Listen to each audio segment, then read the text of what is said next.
Alguien dijo que el tener vida es tener problemas. Amén. Es batallar, es luchar, es ser desafiado de una u otra forma. Cuando no es la economía, de salud, cuando no son los hijos, cuando no es el esposo, la esposa, cuando no es el trabajo, en fin, siempre va a haber dificultades en la vida. Jesús dijo que en el mundo íbamos a tener muchos problemas, muchos problemas. Algunas traducciones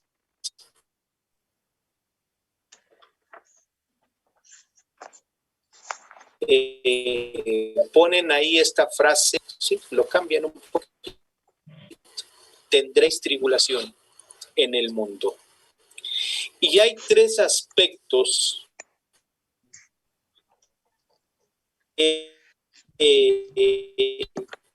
acerca de este pasaje sufrimos. ¿Por qué nos atribulamos? ¿Por qué tenemos problemas? Verdaderamente el eslogan de Pare de Sufrir, este grupo que creo que ya en Ojo de Agua ya no están, ¿verdad? Porque ahí es donde estaban, Pare de Sufrir, cerca de un gimnasio, una galería, creo que están más a la entrada, tal vez por la pandemia y la renta, en fin, pero lo que estos grupos o este grupo tiene como eslogan, Pare de Sufrir, parece muy bonito y claro, todos evitamos el sufrimiento y por supuesto que sí, pues nadie quiere sufrir en ese sentido. Al oír sus testimonios en esta noche, hermanos, al escuchar cómo el Señor les alcanzó, las circunstancias en que estaban, a veces en tribulación, problemas, y aún ya siendo creyentes en Cristo Jesús, aún todavía, y quizás hasta ahorita, seguimos batallando con muchas cosas. Jesús termina el capítulo 16, después de una serie de sermones, hablando acerca del Espíritu Santo, hablando acerca de su regreso, confirmando la fe de sus apóstoles. Dice Jesús, para que en mí tengáis paz. Esta frase al inicio del verso 33, para que en mí tengan paz. La paz que deja Jesucristo, la paz de Jesús, es algo increíble, por así decirlo. Es algo que no comprendemos, pero que Dios lo da. Dios da esa paz, esa fortaleza, y es el Señor el que hace esas cosas.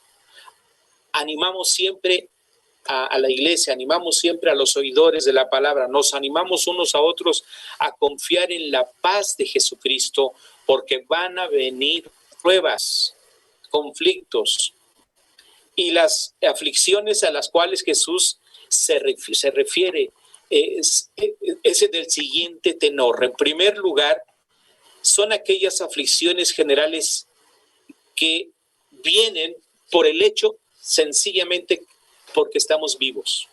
Así de sencillo. Porque estamos vivos. Y vienen esas aflicciones. ¿Sí? ¿Quién no ha padecido, hermanos? ¿Quién no ha sufrido en esta vida? Una vez un conferencista en una reunión de pastores, habíamos varios pastores, yo calculo como unos 100 pastores, había una conferencia para los pastores y entonces el que estaba dirigiendo, el que estaba enseñando preguntó, levanten la mano los pastores que no han tenido ningún problema con su esposa. ¿Nada? Ningún problema, porque era un tema sobre matrimonios pastorales. Y lanzó esa pregunta, levanten la mano quien no ha tenido un problema con su esposa. Y por ahí 2, 3 pastores así, luego. Y todos los demás, pues, no levantamos la mano, ¿no? Pero ellos sí. Y entonces este pastor les dijo, hermanos pastores, ustedes son los más grandes mentirosos, ¿verdad? Así les dijo. Así ya entre broma y broma, ¿verdad? Ya después eran la carrilla de nosotros ahí en la comida y todo ello. Todos hemos tenido dificultades. Sí. De una u otra forma hemos tenido. Entonces, cuando Jesús dice que en el mundo tendremos aflicciones, se está refiriendo el maestro a aquellas aflicciones que van a venir simplemente porque tenemos vida. Así de sencillo. Cuando un bebé nace, sí, un bebito y ya nace, se va a encontrar con algunas dificultades en su medio ambiente, por eso se le cuida, por eso se le lleva al pediatra, a mi hermano Gavino. ¿Verdad? Ahora ya es pediatra. Ya es geriatra, ¿verdad? Y se le cuida y dicen, háganle esto, pero es que se está así, en fin, es alguien que está en nuestras manos y le vamos a dar toda la atención necesaria porque va a padecer este pequeño. Dice Romanos 8, 35 y 36. ¿Quién nos separará del amor de Cristo? Tribulación, o angustia, o persecución, o hambre, o desnudez, o peligro, o espada. ¿Quién? O sea, tantas cosas que hay. Tantas cosas que hay. ¿A poco nos enfrentamos a todo eso? Sí, a veces sí, hermanos, a veces sí. Entonces, en primer lugar, las aflicciones generales que sobrevienen a la vida por el simple hecho de que estamos vivos y estamos en un mundo pecaminoso. Sí, ahí está este asunto. En segundo lugar, las aflicciones que Dios permite que ocurran en nosotros. Esa es la otra parte. Dios permite aflicciones alrededor de nosotros, sí. Sí las permite. Las aflicciones que Dios permite que ocurran en nosotros, muchas veces no las podemos comprender. No podemos entender cómo en un momento, de un momento a otro, las cosas cambian. La vida cambia totalmente. Y ese es otro tipo de aflicciones que Dios está permitiendo con algún propósito. La pandemia, por ejemplo. La pandemia, y ha habido mucha discusión en estos tiempos. Dios la permitió, sí. El hombre la provocó. ¿Qué sucede con esto? ¿Cuál sería la respuesta? ¿Usted qué ha pensado, hermanos, hermanas? Lo permitió. Dios lo permitió. ¿Esta pandemia? Dios lo permitió. ¿Sí, verdad? Sí, pero hermano. también el hombre lo provocó. Puede ser que algo nos está enseñando el Señor con eso. Yo siento que, bueno, de hecho estamos todos de cabeza. El mundo está fatal y algo tenía que venir para que nosotros, no sé, pensemos, reflexionemos qué tenemos que cambiar cada uno, qué más tenemos que hacer de lo que hemos hecho. El ambiente en que estamos, un mundo pecador, que el hombre puede provocar las cosas y Dios las puede permitir también con algún propósito. Dice 2 de Corintios 12, 7, y para que la grandeza de las revelaciones no me exaltase desmedidamente, me fue dado un aguijón en mi carne, un mensajero de Satanás que me abofetee para que no me enaltezca sobremanera. Hablando Pablo, ¿se acuerdan? Amén, sí, Pablo. Segunda de Corintios 12, 7. Ahora, Pablo está hablando de su experiencia, de lo que él tenía, de lo que él estaba viviendo. No habla Pedro así, no habla Juan así. Es decir, no porque Pablo hable y diga aquí que había un mensajero de Satanás. Ojo. En la interpretación bíblica nosotros no podemos apropiarnos de frases así como vienen para decir, no, es que lo que me está pasando es un mensajero de Satanás y lo tengo por muchos años. No, aunque Pablo sí lo menciona, él sabía por qué lo tenía, por qué Dios lo estaba permitiendo. Ojo, lo estaba permitiendo al apóstol Pablo. Pedro, Juan y los demás tenían otras circunstancias en su vida. Pero dice Pablo, a mí me lo envió el Señor para que yo no me... ¿Qué dice Pablo? Para que no te vanaglorie. Es así, para que yo no me vangloríe, para que yo no me sienta gran, ¿me entienden? Ahora, Pablo se conocía y sabía que Dios estaba permitiendo alrededor de él o dentro de él algo que le hacía siempre recordar quién era Jesús. Siempre. Sí. Porque Pablo dice, él casi dice, me puedo desviar y yo me puedo vanagloriar. Mire, ¿por qué creen que a Moisés nunca lo encontraron y nunca supieron dónde murió Moisés, o más bien dónde quedó sepultado? Nadie sabe por qué. Porque si a Moisés lo hubieran bajado ya muerto y se lo hubieran llevado a la tierra prometida, lo hubieran adorado a Moisés, lo hubieran adorado porque era el caudillo, era el hombre que guió al pueblo de Israel. Y Dios no lo permitió.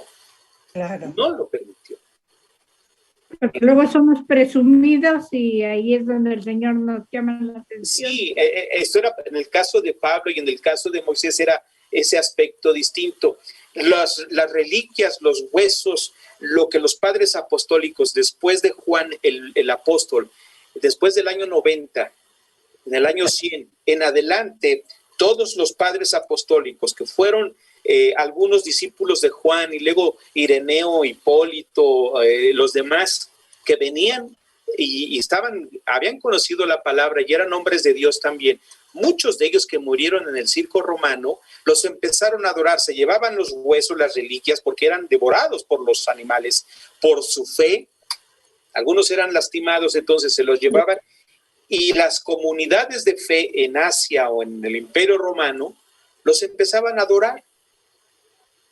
Por eso hoy se adoran las reliquias, los huesos de San Felipe y San Miguel y San Esto. Y por eso Pablo habla de su vida y dice, a mí el Señor me puso una hasta aquí. ¿Sabes qué, Pablo? Bástate mi gracia, porque mi poder se perfecciona con debilidad. Entonces, vemos cómo el Señor sí permite aflicciones alrededor de nuestras vidas o en nuestras propias vidas.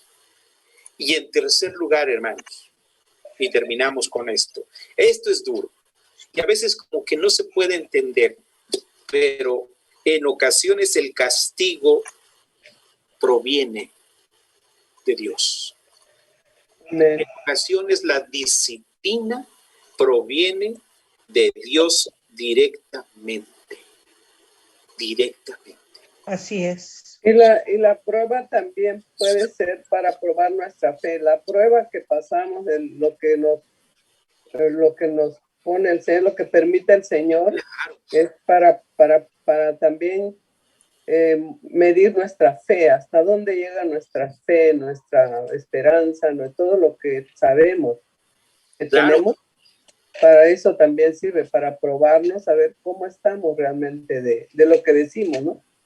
Sí. Y a la hora de la hora nos caemos con cualquier cosita. Y para pulirnos, también el Señor nos habla, y hay cosas bien duras de Dios. O sea, sí, Dios disciplina. Sí, exacto. Disciplina.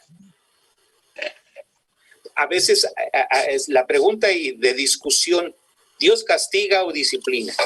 Disciplina. Yo creo que disciplina, porque no es un Dios castigador. Nos pule, nos depura.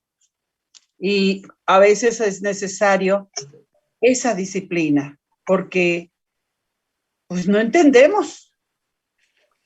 Es cierto. En el Antiguo Testamento, ¿qué hacía el Señor con su pueblo? Lo disciplinaba. Ahí sí castigaba. Los castigaba.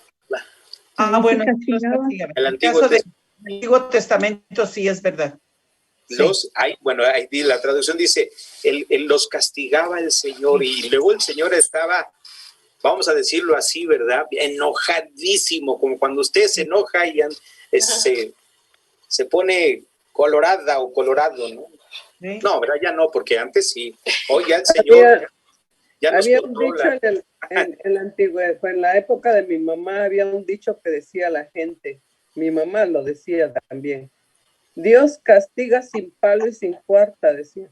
Ajá, ese es un dicho. Dios castiga sin palo y sin cuarta, decía. Común.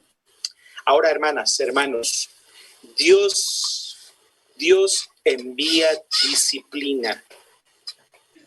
Dios envía disciplina para su pueblo, para sus hijos, para nosotros. Hebreos nos dice en relación en 12:6, al que ama, disciplina, sí. La disciplina de Dios para sus hijos. ¿Hebreos qué? 12:6. Hebreos 12:6. ¿Sí? Entonces, Romanos 8:37, que es un texto conocido, y predicamos el mes antepasado acerca de este pasaje. Yo he vencido al mundo. Ok, dice el Señor, en el mundo tendréis aflicción, pero confiad, yo he vencido al mundo. ¿Ok? Sí van a venir las pruebas, las dificultades. Dios va a permitir cosas alrededor de nosotros y Dios va a enviar muchas veces disciplina en nuestras vidas.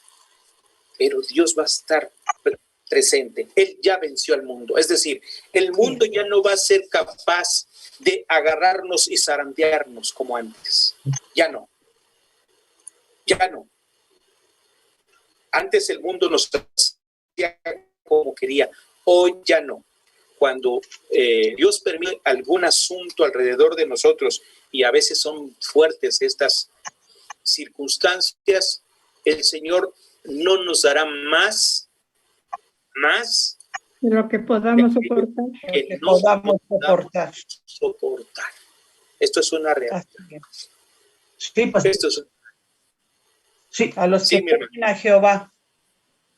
Así es. Adelante, hermano Gavino, quería hablar.